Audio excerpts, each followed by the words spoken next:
Je ne sais pas vous, mais moi, il m'arrive d'aller boire une bière le soir après le travail. Me croiriez-vous si je vous disais que quand je bois une bière, je fais la même chose qu'au laboratoire toute la journée?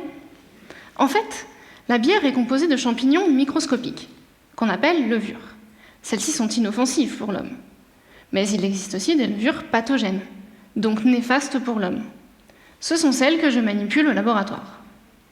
Parmi ces levures pathogènes, au laboratoire, je m'intéresse à une qui s'appelle Candida auris. Cette espèce est responsable de la mort des patients dans 1 cas sur 2, surtout chez les patients avec un problème d'immunité. Une de ses particularités est la survie sur les mains des soignants ou sur des surfaces, comme les sondes des thermomètres.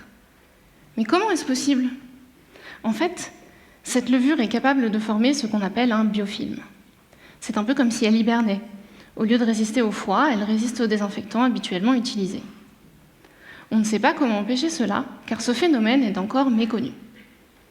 Pendant ma thèse en biologie, je cherche à lutter contre cette levure, donc à trouver sa faille, le plus souvent présente dans un gène.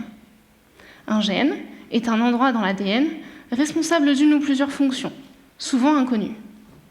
Pour comprendre la fonction d'un gène en particulier, nous avons créé génétiquement une nouvelle souche de Candida auris.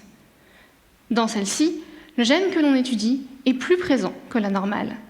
On dit qu'elle est hyperactivée pour ce gène. Nous avons ainsi découvert que le gène que l'on étudie permet à Candida auris d'avoir des caractéristiques particulières. Je vais vous en expliquer 3.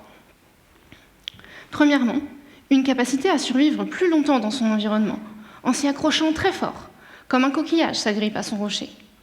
Cette étape est cruciale dans la formation de biofilms.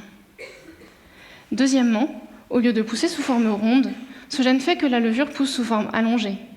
Imaginez un animal qui s'étire en sortant de son hibernation. Cela lui permet de coloniser son environnement. Vous savez, un peu comme ce champignon qui s'incruste sous vos ongles. Troisièmement, ce gène fait que la levure pousse non pas seule et isolée, mais collée à ses camarades, comme des pingouins sur la banquise.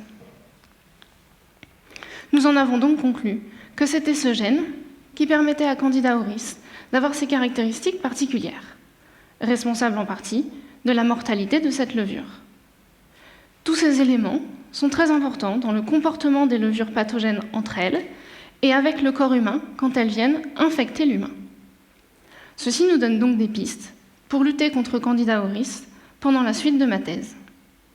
Pour les 2 ans qu'il me reste, je vais continuer à étudier cette levure la journée et consommer d'autres levures sous pression le soir.